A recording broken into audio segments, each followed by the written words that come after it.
All right, how we doing? We are on our last few days of school.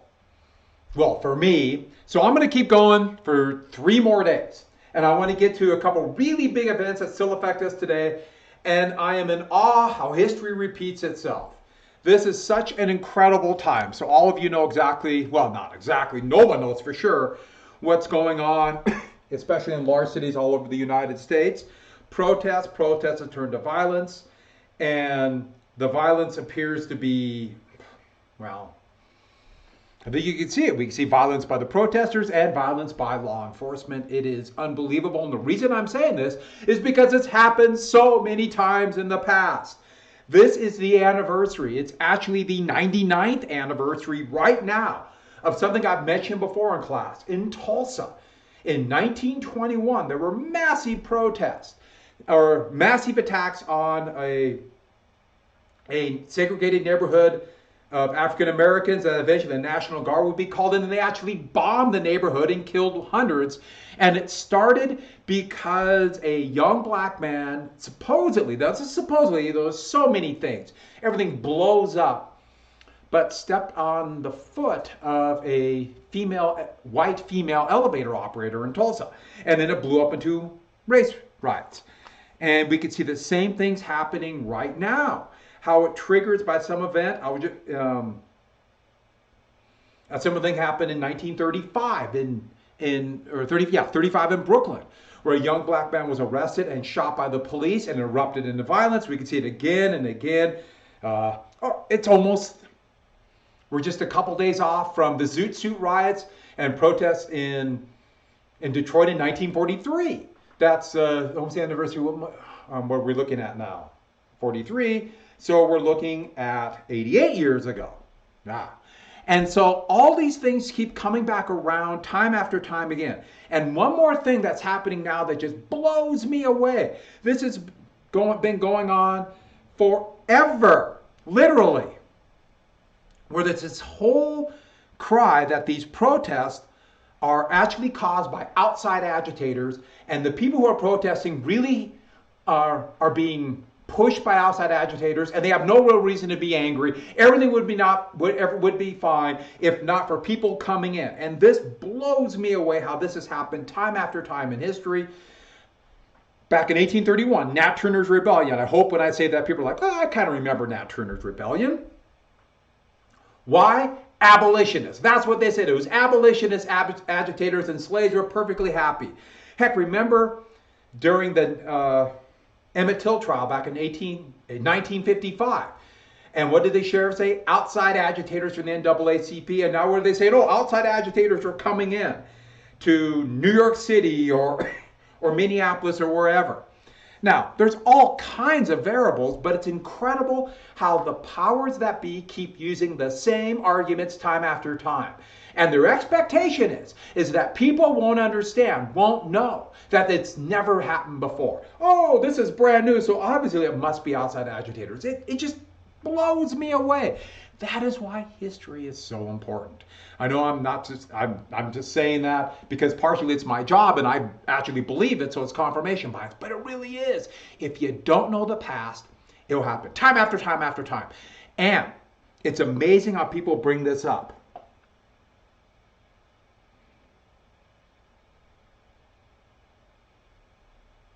Yeah, and I'm glad the people who are protesting do care.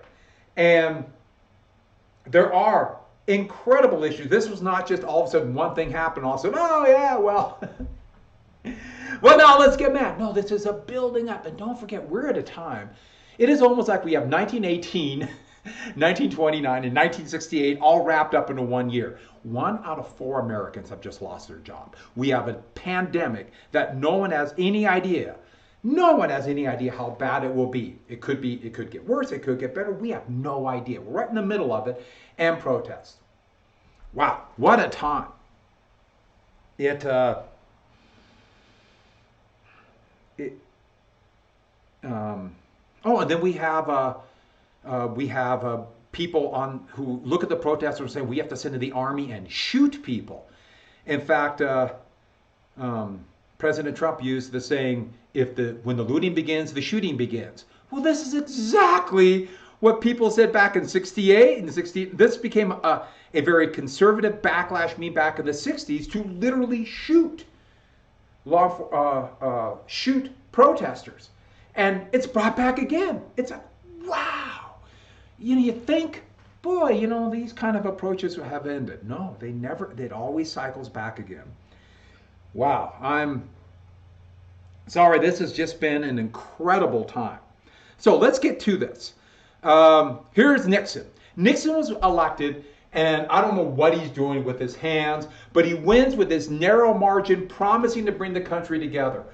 Wallace, 68 was just an unbelievable year with the Tet Offensive. And I can't emphasize Tet enough, what a big deal it was.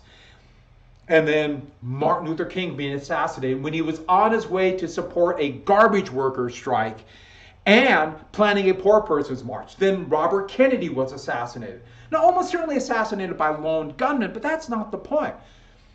The point was people believed there was something else. And when you believe something, it's true to you. And that led to protests all over the United States after King was assassinated, and this feeling of just dejection and hopelessness after Kennedy was assassinated. Humphrey would get the nomination in a horrible Democratic convention marred by violence, much of it caused by the police. Oh, almost forgot. So, my 68 video, and I mentioned a little bit about music and things like that. Yeah, YouTube took it off because I showed Strawberry Fields Forever. And I had to cut it off. It's back on. Thanks, YouTube. But I guess they are letting me broadcast this. We have all kinds of confusing things going on. And George Wallace jumped in, states' rights, anti-civil rights campaign, splitting the Democratic Party. And Nixon won a narrow election because Humphrey came out against the war too late. LBJ's vice president was reluctant. But don't forget the biggie. In October, Lyndon Johnson announced potential Paris peace talks. Nixon was furious, and he scuttled the peace talks. He got the South Vietnamese and President Tu to drop out. Nixon scuttled the peace talks, and that gave him just enough to win re-election, and the war would go on for another, with U.S. involvement, for 4 years, and the war would not officially end until 75. The war, without a doubt, would have ended in 69. Without a doubt, saving thousands of American lives and perhaps millions of South Vietnamese or Vietnamese lives. I should add that I don't know if anyone saw this week the pollen. It's making me cough. I could not believe how much pollen there was. It is unreal. This is one of the biggest pollen years I've seen, and it gets my hay fever acting up a little bit. So sorry about that. So Nixon came in who promised a reunited nation, but one of the most divisive presidents in history. But he had a big event happen on his watch just a few months after he was elected president. I have to get a drink just a second.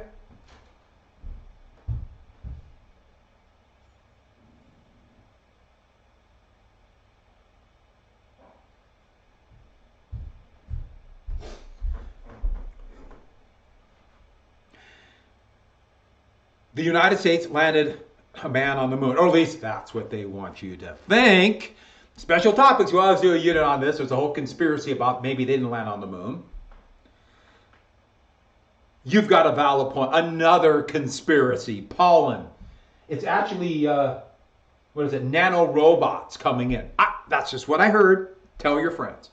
And Apollo 11. So the first man landed on the moon. There's a great picture of Buzz Aldrin right there. And so the first citizens of the United States landed on the moon, the first people, and I don't know why I had that, citizens of the U.S. So technically the U.S. won the space race. And the reason why the Soviets were working on it too, but then after the Cuban Missile Crisis, they focused on nuclear weapons, and so they cut back on the actual man, or the actual, on a man flight to the moon. They did a satellite and crashed a satellite on the moon, that kind of thing. But they had a big disaster in 67 where a rocket exploded on the launch pad, and they just pretty much ended it. And so the U.S. still thought the Soviets were close, but the U.S. was always ahead, was way ahead by the end of the decade. As it turned out, this amazing feat, the plan was for many landings on the moon. They cut back dramatically when the realization hit that once the first person landed on the moon, people kind of lost interest. Don't get me wrong, I thought this was amazing. I can remember some of the moon landings, and it was just unbelievable. But the U.S. has pretty much cut back on space launch, and even though the U.S. has funded it, we just put a private, even the United States government funded all of it, rocket launch to its space center. The U.S. has kind of dropped out of this.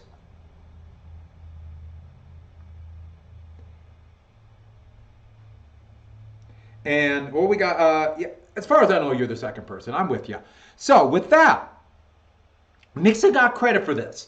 This unifying moment, even though almost all of it was done under, starting with Kennedy, but most of it under President Johnson.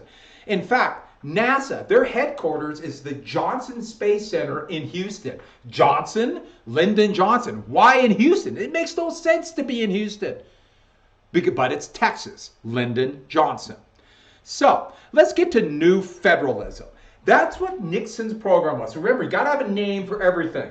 So just like President Trump has Make America Great Again, which he stole from President Reagan, and we had Kennedy with New Federalism and Johnson with Great Society. Here's New Federalism. But New Federalism was Nixon's conservative ideal. And yes, there's Nixon. He did have a bowling alley put in the White House and doing this, yeah. That's back when presidents used to do press conferences. Here he is meeting with Elvis. But his whole idea was to weaken the Great Society. This was the conservative goal, to limit the Great Society. And how did they do it? Well, the Great Society programs were incredibly popular, but they were incomplete bills that Johnson rushed through that he thought he could change later on. Johnson thought, I need to get bills passed, and then we'll change them. But then he thought he could do that, but then the Vietnam War would just scuttle this, cut back on funding, and not allow for changes. And so these incomplete bills under New Federalism, they altered into block grants. And so instead of direct money for various aid, they gave just block money to the state governments to carry out these laws. And a lot of this money would be misappropriated. It kind of was a disaster. A lot of it went to police forces. All of a sudden they started buying armored cars, and even some bought armored personnel carriers and something close to a tank. And they started doing things like creating SWAT teams, which have no real purpose of most police force, but except being really expensive. But now you see the legacy to this day. Same thing after September 11th. All this old military gear they started giving to police forces, and then a lot of defense contractors thought, like lights went up. Oh, we can get rich. And they started selling off more and more military gear to police forces. And this really gets us started under New Federalism. Money that was supposed to go to social programs went to the police. And now police, what is it, like 56% of New York's budget goes to their police. New York City's budget goes to their police force. This is a huge money-making operation. And we have a real militarization of the police. Wow, it's amazing how we just came back to what's going on right now. But that's Richard Nixon. Did it weaken the Great Society? Without a doubt. Poverty rates that were dropping like a rock stabilized. Stabilized is a weird way to put it, but they quit dropping. And poverty has been slowly going up. Now it is skyrocketing. No one has any idea what the actual poverty rate is. But people who are worried about where they're getting their meal tomorrow has gone up dramatically. And to be honest, you would think, oh, we've solved these problems. No, we haven't. Well, while this is going on, we have to talk about another movement that really began in the mid-1960s but exploded after '68. And it was the growth of feminism, or women's rights. And this is the new modern feminist movement. We had a growth of feminism, remember, during the voting to get the right to vote, suffrage, and the Susan B. Anthony Amendment. But that would die down in the conservative revival of the 1920s. But feminism, and we have to really focus on the beginnings of a group called the National Organization of Women. The National Organization of Women. And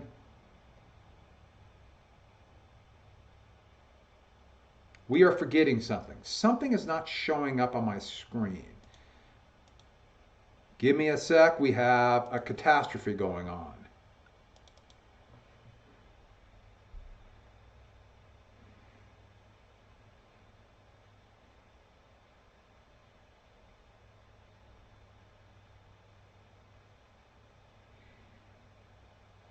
Something weird has happened. A screen I just made for you is gone.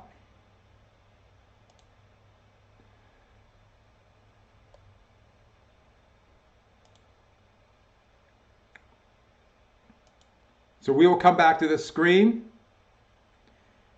Okay, so women's rights, feminism. Sometimes you hear it called women's lib or women's liberation. I'm sorry we had a little bit of a screen mix-up. I made these screens and I don't know what happened. But the growing women's rights movement in many ways came out of the civil rights movement. Much like how the first women's rights movement began out of abolitionists and the Industrial Revolution. Well, the same thing kind of happened here, the women's rights movement. And it really, in many ways, got its start out of World War II, but not the way people thought. Just like during the Industrial Revolution, where women lost economic rights, and that cult of domesticity was created out of the Industrial Revolution, started in Britain, came to the United States, and then traveled all through the industrialized world. And you might say, well, what about countries that came later, who got the industrialization as late as, we got the really big industrialization in, let's say, Korea in the 1970s. They have the cult of domesticity too. Well, everyone copied Britain and the United States. That's what happened there. Women lost economic power.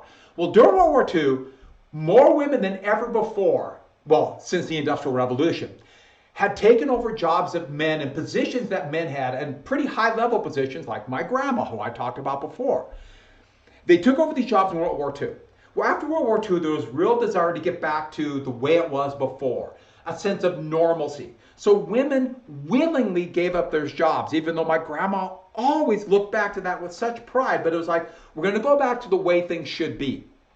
Well, during the 1950s, that happened, but a lot of women look back at that and say, boy, we used to have real power, now we don't have that anymore.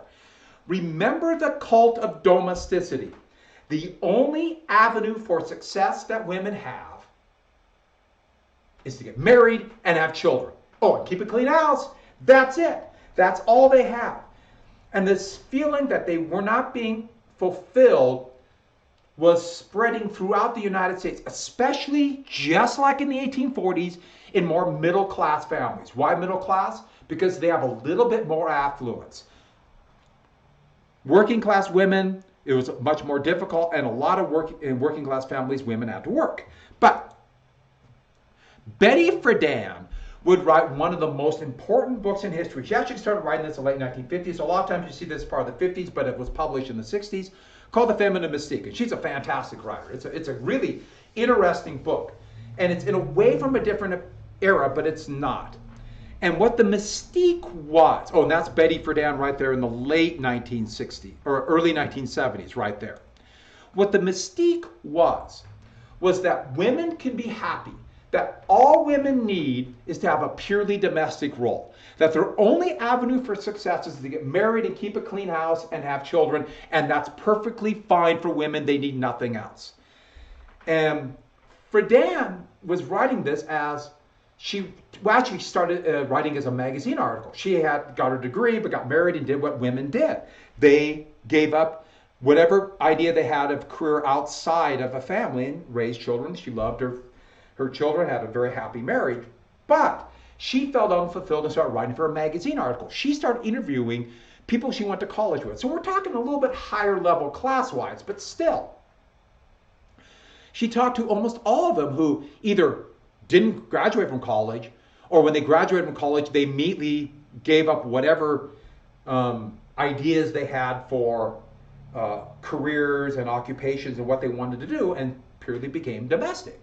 They said, I love my family, but I feel like one of the common things was said was, my husband goes off to a different and more exciting world that I have no idea and can never be part of, and that's not enough. And that's what a lot of them said. Mail just came. So, with that, you get this idea that women deserve more opportunities for success. Now, contrary to what people said about women's rights, it was not that they didn't want to get married, they didn't want to have children. That wasn't the point. The point was they need more avenues for success than simply getting married, just like a man had. And that's one thing men did not understand. They said, well, if you want to, that's like, many men thought they're being toppled off of what they have. By the way, this should sound exactly like the civil rights movement, because it is. So Friedan wrote this. It's an amazing book. Well done. And that's where you get this America's Controversial New Bestseller by Betty Friedan. I mean, it hit like a wave. And she would start the National Organization for Women. And the National Organization for Women basically had these goals in it: education, equal opportunities for education, equal opportunities for employment, and an amendment to codify constitutionally equal rights. The Civil Rights Act of '64 said there could be no discrimination based upon sex. Remember, I told you that was a poison pill that Southern conservatives and Democrats and conservative Northern Republicans put in to try to stop the Civil Rights Bill. The Constitution does not say there can be no discrimination based upon sex. It is a law, and laws can be changed. So they want it codified, because not only does that make a big statement, that will guarantee more rights for women, period. And then birth control. And birth control was maybe the biggest issue, but birth control. And so this is what they wanted. The National Organization of Women, and they had millions of members. It is not near as powerful, but it's still there today. One of their crowning achievements would happen in 1971, and it was the Title IX bill, the education, well, it was Title IX of the Education Act of 1971, which was codified in the Civil Rights Act of '64. It's complex. All we care about is Title IX. And Title IX said there could be no discrimination in education. And if you can't read it, this is this little meme they put up, but it says it, so what the heck. So, no person in the United States shall, on the basis of sex, be excluded from participation in or denied the benefits of, or be subjected to discrimination under any education program or activity receiving federal financial assistance. And so, there can be no discrimination based upon sex for any public education facility. Now, I should add, it doesn't quite work this way. Part of the conservative revival was to start giving money to private schools, and this all started because the private schools were white, and they don't necessarily follow this. And but they still get public money. This is actually a big deal right now. Aaron asked a good question about the Mystique. Her point about the Mystique is that the Mystique was that women could be happy to play the domestic role, and Betty Friedan was saying, it's a Mystique, therefore it's not true. It's not true. The Mystique was that women could be happy, and what the whole thesis of her book was that women can't be happy. They need more. So thank you for saying that. I wasn't clear on that. Mystique means like it's a mystery, like it's something that people believe, but it's not true. Like it's some kind of magical thing. So thank you for asking that. I wasn't clear on that. And this was a big deal. Before Title IX, the one thing that hit me the most is that there were no women's sports in high school. It just didn't happen. There were activities, and you'll see references to activities about women's sports before 1972, Montana 74. But they simply were not sanctioned events. In fact, the only opportunity for women for extracurriculars were, for the most part, band, that kind of thing, dancing or cheerleading. And there's nothing wrong with any of that. They're all great. They're all great things, but that's it. There was no basketball, and there might be a club, but that's it. In fact, I can remember in '74 when it was a big deal that started with women's basketball, and it was a wild game. When I say wild, I mean not. Because it was half court, there was a jump ball after every made basket, and the scores were literally like 8-6 or things like that. And I don't even know why they did it that way. And, it took a while because girls, when they're young, were not allowed to play basketballs or volleyball or any other sport. But they got better and better, and it was actually it's amazing how good girls basketball and women's basketball for college would become as just people play better. Good point. Did you need more in band? Some no, but some yes. And what a major law. This is where women's sports came from. But when I was in school, it was still, and I know what you're thinking, well, that's the 1920s. But when I was in school, it was still expected that women would not go into honors classes. Maybe honors English, but that's it. And all the honors sciences or math, that's for boys, and that's it. And okay, it's time for me to tell you. Some of you have said it, so let me give you something real quick about ages. So I was born in 1967, the summer of love, but 1967. And so I was in high school in the mid-1980s, and I remember being in my biology class. And this is when I was a sophomore, and a friend of mine, and she really smart, her whole goal was to be a doctor. And our counselor came in, this guy, naturally he's a friend of the father of a good friend of mine. But he was, late 50s, so old, like me now. And this girl in my class, Pam asked you, okay, I want to take biology 2, that's what they call it outside the honors biology, and science. And he goes, no, that's not for girls. We'll put you in, you write well, I think you'd be better off in honors English. And that's it, wouldn't sign her up. And if I remember right, she did protest and signed up, but I never forget that, never get her faith. I mean, and she didn't know what to do. And you were just like, oh, okay. He said, no, that's for boys. And that just blew me away. And yes, she did become a doctor. And so good for Pam. And I haven't seen her in about 15 years, but I know she's doing really well in Seattle, last I heard. And, but can you imagine that? And the answer is, that was the norm. And you might be saying, well, that's a long time ago. Well, 1983 is not that long ago. And you might be thinking, it's not that long ago today. And you might be thinking, that seems like a long time ago. Well, two things. First off, if it's in the lifetime of not only your parents, but your elected leaders, then it's not that long ago. And it's really not that long ago if it's in my lifetime.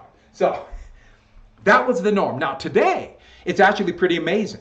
What's happened since I've been teaching, it is totally flipped, and now there are significantly more girls in honors classes all around than boys. In my APUSH history class, in special topics, which is kind of a college prep class, there's more girls. And could it be that I think just opportunities came up? Boys are socialized to be lazier, but it's a pretty big change. So let's get to the biggie. The most important issue for women's rights and equality is birth control. I can't emphasize that enough. And Our Body, Ourselves was an incredibly important book, and that's Margaret Sanger. And Sanger would be a tireless fighter for birth control. In fact, her group called Planned Parenthood, and I meant to put down Planned Parenthood, I didn't put it down. Everybody write down Planned Parenthood, it's right there. Her group called Planned Parenthood would be the one that would bring up the decision in the Griswold case I mentioned before that said everybody has individual privacy rights, and that includes birth control. But I can't emphasize enough why this privacy issue was a big issue for women's equality. It is all about economics. When women cannot decide when they're going to become pregnant and when they have children, that is a massive economic hit on them. Women will never have economic rights if they cannot decide when they have a child. It was the norm that women would not get promotion, women would not be promoted, women would not, excuse me, get women promoted or even fired if they got pregnant. In fact, Elizabeth Warren, who ran for president, senator from Massachusetts, was fired as a special ed teacher, her first job, because she became pregnant. And that was the norm. And it was just accepted. Women cannot have jobs that have any kind of responsibility because they're going to have children, you can't really trust them. That would be used all the time, and it is still used today. If women cannot decide when they're going to have children, it is a huge economic hit on them. And not just the expense of kids, but it's the time and the promotion and the discrimination. There is no more important issue for women's rights than birth control. I can't emphasize that enough. And anybody who's opposed to women having birth control, they might have any myriad of reasons. But they're also saying that women should not be equal to men. Just telling you the way it is, at least economically. And so she and Planned Parenthood would actually fund Gregory Pincus, and there's Gregory Pincus right there, who has awesome hair. You notice I have not cut my hair since this thing has happened, so I'm kind of growing the mop top as we speak. But Gregory Pincus would come up with a birth control pill in his science, and they actually did the testing in Puerto Rico. That would be immensely popular, and I should add that would be successful and would allow women and families to decide when they have children. And yes, people would say this would hamper traditional values and allow for promiscuity, but that was always used against women to try to control them, so that's another story. And this would be a radical shift. It's no coincidence that women started taking more jobs, be occupied in the women's rights movement, and to have, still way behind, but wages started going up, and demand for equal rights, it coincided completely with the pill. And this study from the University of Michigan is just such an incredible story, because I have to make it clear. You said, well, how? You said this is a big economic issue. This is the big economic issue. This is male earnings and female earnings. And they're pretty much even. And this is 2012. So this is after years of more equality. But look what happens to the women, which is in red, to their wages and their earnings when the first child's born. Look at that big drop. Now, of course, you might say, well, wait a second, they have to be home with the child. Now you see. Now you see. Yes, if they can't decide when they have children, this earning drop will always be there, and that means they'll always live. Women will always have the threat of economic disaster. And look at their wages are always lower. Hours worked, always lower. Participation in work, always lower. Wages, always lower once you have that first child. And you can make whatever your argument about, well, the child is this, but the child, the family decides that the wife will stay home, and they want to have children, they love their kids. Yes, they do. But if they can't plan for that big hit in a family, or women can't plan, women will always have an economic disadvantage and be dependent upon men. And if you're dependent upon somebody, you are no longer equal. It's a big issue. Why is this not working? So,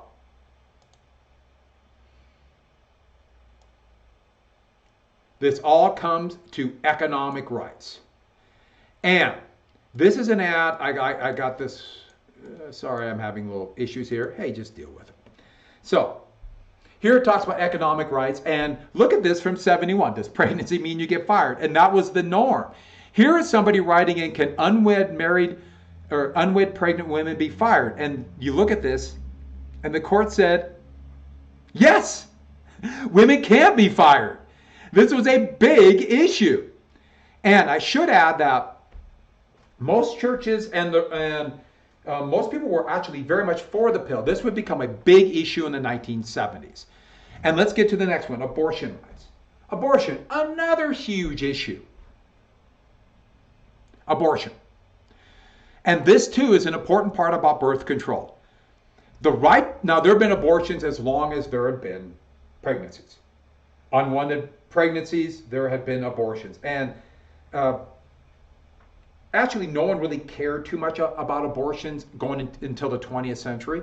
And the reason why it's horrible, but it is true, nobody really cared about abortions because the women died. That should give you an idea about how sexist things were. Women died, so well, it's the price they pay. When women started surviving abortions in the 20th century, that's when you start seeing laws against abortion. But most states had abortion being illegal going into the 1970s. And there was a big movement, part of the equal rights movement, for safe legal abortions. Because a third of all women who had abortions when it was illegal were getting these back alley abortions, and they were butchered, and thousands were dying every year. So I want to be very clear about it. There's always been abortions. But before they're legal, many of them were unsafe and dangerous. So with that, the three big reasons that the women's rights movement wanted, one of these were safety, to save women's lives, because women were being brutally mutilated because of this. Privacy. Aren't there ways to bend this curve at that time? Are you talking about the wage curve? Yeah, the point about it is with the wage curve, you can bend this over time if you know if you can plan when you're going to be pregnant. But it's very difficult to do that if you can't plan. That will always be held against women, and that by women not being able to plan their pregnancy and having difficulty of access to birth control will keep that wages down. And there's one more thing too. If women aren't guaranteed equal rights, it keeps the wages down. And then privacy under the Griswold decision, and economics. Once again, about what I've talked about before. And in 1973, a case was winding its way to the Supreme Court called Roe versus Wade. And Jane Roe, you ever heard John Doe, Jane Roe, so this was an alias. This ruled 7-2 that women have the right to abortion. In fact, ironically, you look at this New York Times, it came out the same day that Lyndon Johnson died. What a time. But the court decision was so horrifically written that it is unclear. It is unclear to this day what it actually means. The ruling is written in such a way that it talks about it's a privacy right to get abortion using the precedent of the Griswold decision. But then it starts talking about the viability of the fetus and comes up with this thing in the ruling called, and you've probably all heard this now, called trimesters. That comes from Roe versus Wade. And it said there could be no restrictions on pregnancy, about abortion on the first 3 months of pregnancy. The second 3 months, some restrictions. Third, a few more restrictions. But it's unclear even what that means when it says that, but yet women have an absolute privacy right to have an abortion because of the Griswold decision. And so it is so convoluted that the brand new Chief Justice appointed by Richard Nixon, very conservative man, Warren Burger, this is the Burger Court. Burger voted with the majority for abortion rights, but he thought he was actually restricting abortion rights. That should give you an idea how confusing this is. And that's why if you want to talk about one of the reasons why there is such a fight over abortion right now is because Roe versus Wade was so poorly written. If they just would have done privacy rights, there might still be a fight, but it clearly would say this is a privacy right issue. Now, it's all over the place. And Republicans, the GOP was in favor of this at first. In fact, most Americans were for abortion rights, slightly more Republicans than Democrats then. But this is going to become a big Republican issue at the end of the century. Did I say century? Well, century too, but also the decade. And one more issue came out this time, the Equal Rights Amendment. Now, this was originally proposed back in 1924 by Alice Paul, the great hero of equal rights who would push through the voting, or the Susan B. Anthony Amendment and vote for women. And the ERA simply says there can be no discrimination based upon sex. That's all it says. The Equal Rights Amendment, no discrimination based upon sex. One of the reasons that women's wages are still more than 20% lower than male wages, than men's wages for comparable jobs to this day, is because there's no guarantee of equal rights. And so then you get into the whole issue about birth control and pregnancy and everything else. But all it says is no discrimination based upon sex. Nothing else, no discrimination.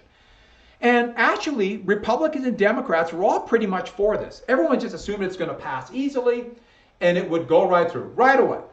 And here's a protest for it, Equal Rights Amendment, pretty basic. If you're wondering how this would change if there's no discrimination based upon sex, well, in 1971, Montana changed their constitution, rewrote a big deal, Constitutional Convention of Montana, and that's written into Montana state constitution. There can be no discrimination based upon sex. So Montana has that. A lot of other states do. A lot of other states don't. And here is former First Lady Betty Ford, and this was First Lady, oh my God, her name's gone. Carter. It'll come to me in a second. I'm sorry. But a Republican and Democratic First Ladies are all for it. Betty Ford, or all the First Ladies of the 1970s were for it, Republican or Democrat. Republicans were for this. But the backlash became huge. Phyllis Schlafly, a conservative Republican who was a Goldwater Republican back in '64, she right here would lead the fight. And they just had a movie about her on, I think it was on FX and Hulu, Mrs. America.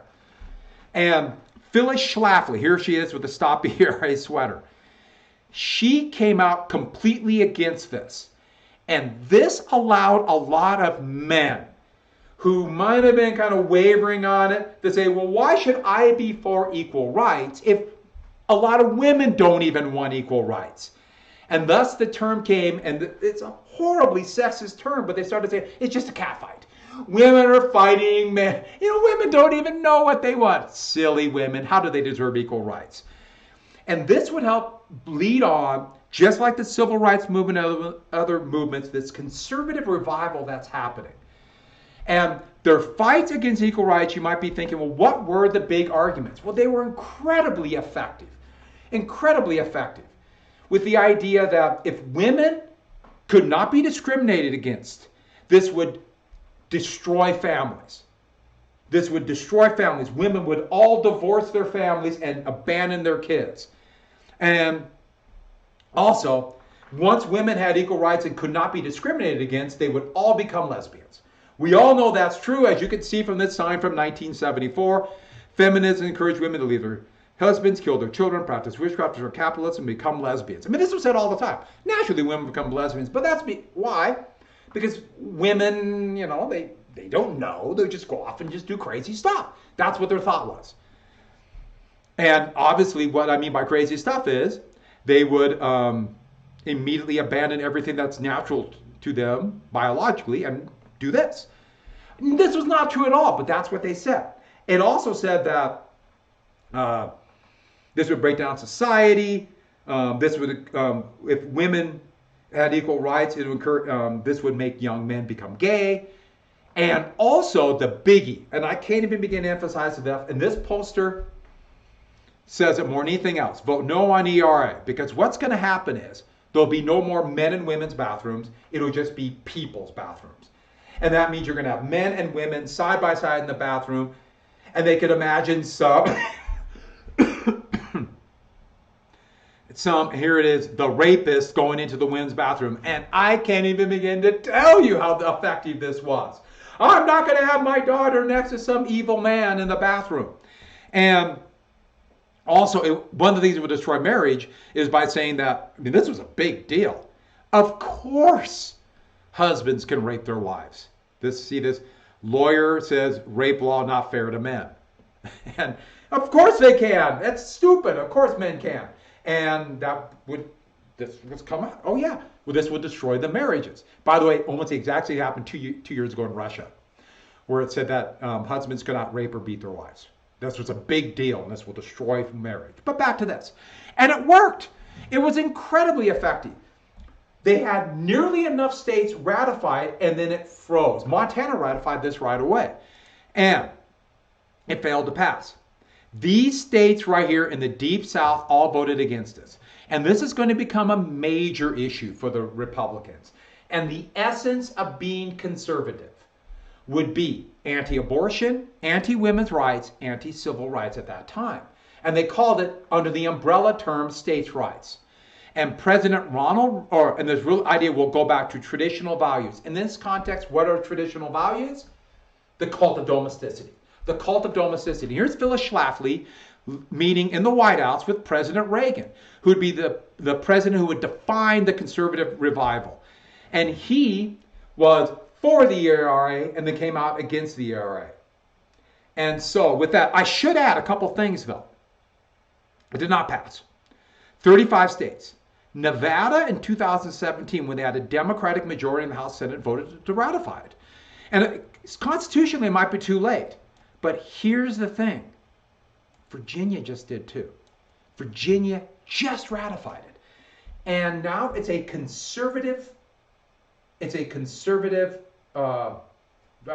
Supreme Court crisis. Conservatives are going to say it's too late.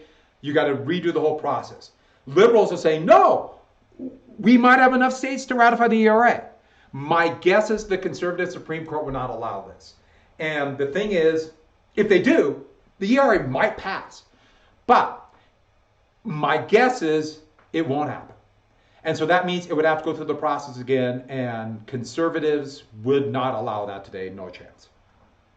Oh, Illinois did too. Illinois ratified it too. That's why that was enough. Propaganda works. All you got to do is scare people. A couple more things. This also would be the beginning of the modern environmental movement. And, what a time. You can argue that, okay, there's a little bit of, we have the conservation movement under Roosevelt and also the New Deal. You see a lot of this conservation movement happening with Franklin Roosevelt, or Lyndon Johnson. But I can't emphasize enough the importance of the book Silent Spring by Rachel Carlson. And I just can't emphasize it enough. Rachel Carlson wrote about this wonder pesticide called DDT. And DDT would kill everything. And there's all these great shots of like soldiers, you might remember World War I, but also World War II. You're out in combat, you get lice. And they would spray DDT on them and kill the lice. And they'd be so happy, but it would kill everything. The problem was it literally killed everything. Not only was it a carcinogenic, and no one has any idea what it did to the water supply, it was just killing birds. And Rachel Carlson wrote this book that was a revolutionary indictment of things like DDT. And you might think, why is this revolutionary? There's this feeling that there's this constant march of progress. And every scientific idea would lead to more progress, and this was a good thing. And this kept the idea, no, wait a second, maybe it's not good. What was happening was DDT was deteriorating the eggs of birds, and especially big birds. The example of this would be the California condor, this big vulture. It's a huge vulture in California, but what a weird way to put it. They didn't have, their brood was always very small, and this became the symbol of it. California condors, which are always limited in numbers, just about went extinct, and they're really close again. But a lot of people, and you see this, the producers of DDT are crying foul, as you can see this. They bitterly attack this. But people could see how this was happening, and DDT would be banned. This would also help the conservative revival to bring back things like DDT. And we are right now, there's virtually no environmental laws now. They've all been gutted. But so this is a different world right now. But there would be Clean Air and Clean Water Acts that would be passed during the Johnson administration and strengthened while Nixon was president. Nixon wasn't for it, but there were such overwhelming Democratic majorities they were passed. And these had incredible impact. And then in 1971, the Environmental Protection Act was passed. And this would Republicans tried their best to limit the effectiveness, as we can see today, but I'm with you about condors, because I love birds too. They're awesome. And they would have been gone. Of course, all birds would have been gone if DDT would have continued. The Environmental Protection Act created the EPA, which would try to coordinate the enforcement of all environmental laws. They virtually do nothing now. If you, the Trump administration, which is conservative, they don't believe in regulations like this, have completely gutted it. In fact, they're now allowing more mercury to be spewed out into the atmosphere than in 20 years. So that's pretty cool. I don't believe that. It's also the Endangered Species Act in 1973, but the first real environmental movement. And I should add, it had incredible success at first. You know you have pollution problems when you see on the left the Cuyahoga River in Cleveland, Ohio, and it caught fire. If a river catches fire, you know there's environmental problems. In fact, it did it 3 times in 67 and 68. That's how many chemicals were spewed into the water. This is Lake Michigan, and that gives you an idea of that. I don't even want to think what that red is coming in through the Illinois River into Lake Michigan. Lake Michigan, the southern third, was covered by kind of a thin foam that you could hardly see that virtually killed all marine life. There was the norm to have, quarantine seems so weird now, but polluted water. Here is Los Angeles in 68. Look what happened by 75. It was just the norm for smog. It's actually had incredibly good effectiveness. I mean, I can remember just how much dirtier and smokier things were, how much more exhaust there was. I can remember driving along the highway as a little kid, and the median of these brand new interstates would literally be a mound, and I'm not making this up, 2 or 3 feet high of garbage. Just things like that just don't happen. But this would help trigger a conservative revival against government regulation. The one that really is the biggie is lead. All gasoline had lead to keep engines from knocking, and they began to limit lead in 76, and they banned it in 85. We are, you have breathed in about 1/1000th as much lead as I did. And lead has severe effects for children. It makes them more violent. They learn less. I mean, there's a reason why violent crime has dropped, despite what you might think. But the anti-war movement is going on. Just a couple more things real quick. The anti-war protests were still going on. The Vietnam War is going on. What an amazing time, huh?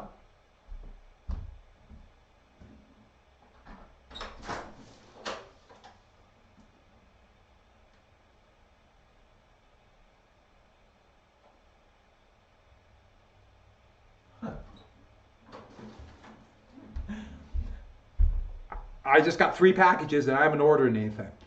Oh, my door's open. Whatever. I'm going to finish this. So the anti-war protests were still going on.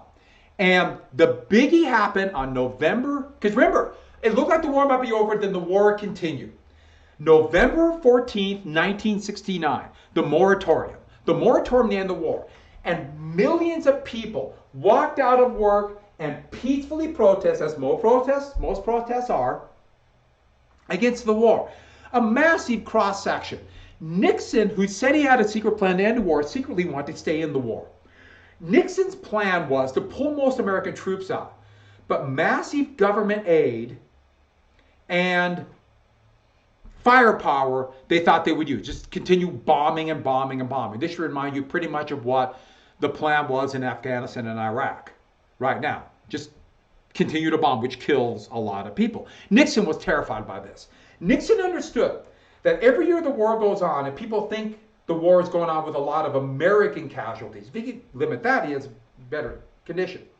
Limit that, he will be blamed for the war. I mean, I saw people today say it was Nixon's war. Well, you could argue that Nixon made the war longer, but it was Lyndon Johnson's war, the tragedy of it. But a couple more things. Birds don't work for the CIA. But a couple other things happened. During the Tet Offensive, in the counterattacks afterwards, at a small village called My Lai. I know it looks like My Lai, but it's My Lai. And this was running down guerrillas. In fact, what happened was, in a company under the U.S. Army division with the worst discipline called the Americal Division, and they would get rid of that after the war, the Americal Division. A couple of the soldiers were killed, and then this desire by Viet Cong guerrillas, and the desire for revenge, poorly trained, poorly led, and no one knows where the order came from. They went to the village, this company of soldiers, we're talking about 80 men, went into a village of hundreds, we don't know the exact population. They knew there were Viet Cong somewhere, and in looking for revenge and supposedly ordered by higher up, they killed everybody in that village. Over 200 at least were killed. Men, women, and children. That picture on the left are bodies of men, women, and children gunned down by American soldiers. The U.S. would spend months trying to cover this up. And in 1969, though, it came out in public. Now, this is one of over 100 examples of war crimes like this committed by American soldiers. Now, it's not that Americans are more apt to do this than anybody else. These type of wars, guerrilla wars, where the men are completely on edge because they could be attacked at any time and nobody knows who the enemy, the examples of war crimes go up dramatically. Lieutenant William Calley on the left would be blamed for this. He was in command of the operation. The command of the company wasn't there. He was in command. But Calley showed the problem with the officers. By 68, it's getting harder and harder to find men to become officers. Before they required men to go through, or they wanted college graduates. By end of 67, they said, if you went to a year of college, we'll let you in officers candidate school. He flunked out of college, and yet they allowed an officers candidate school. He was considered an officer who was totally ill prepared for this fight. It didn't mean because he flunked out of school to be a bad officer, so that's not the point. The point is that they lower their standards, and Calley would be blamed for this massacre. Almost certainly higher ups would do this, but this seemed to show what this war was doing. That you're putting young people in this situation where the stress eventually blows up to a point where they commit horrific war crimes. And this happens in every single war by every single army. Nobody is an exception. But this became an indicator for what side you're on. More and more, the pro-war people, dubbed hawks, would say, Calley's a hero. He's doing what we should have done from day one. We should be killing them all and win this war. And for the doves, it became an example of how horrible this war was. And there were protests for Calley. And when Calley would be court-martialed and arrested, there were protests for him. Richard Nixon would pardon him to appeal to the hawks, to divide people up. And these cultural indicators are going to become bigger and bigger. People are going to vote and base their political ideas on cultural indicators, and you see it to this day. I would never thought in my whole life that wearing a mask during a pandemic would become a cultural indicator for what side of the political spectrum you're on. It blows me away. And that's happening right now. I mean, people were supporting an admitted war criminal who said he personally ordered the gunning down of troops, even though he also claimed he was also ordered from above. And he was supported. This gives you an idea how divided the country was. If people say, oh, the country's never been so divided as today, they have no idea what they're talking about. None. And so, that's where I quit. So tomorrow I will finish this up. So much stuff happened. The other thing is, I can remember parts of this. So this is when it's starting to become a little bit harder for me to do, but I still see relationship to today. So I'm getting my way through the quizzes. Once again, if I miss anything, please let me know. It is so much harder to go back and look through grades. I have not typed in the last quiz because I'm going to wait till I get everyone's in. I have most people in. These last 2 days of notes will be the last thing we do. I'll go a little bit of a conclusion on Wednesday, and that's it. It is so weird. It's kind of sad. In so many ways, the way the school year has happened. It depresses me, but we are making do. And if there are no more questions, I'm going off. So then today I'm going to go through it. I'm going to get some grades in. I hopefully have it done by the end of the week, but we'll go from there. All right. On that happy note, yeah, my last notes will be June 3rd. My last notes will be June 3rd. So I'm going to do a couple things, finish up notes, Not going to go as far as I wanted. This is all messed up and everything takes longer than I think now, but I hope this also ties in today. You see some of the things that are happening today. You can see these are not new. They really we are all living in Nixon land. Where's my man? Sorry. And on that happy note,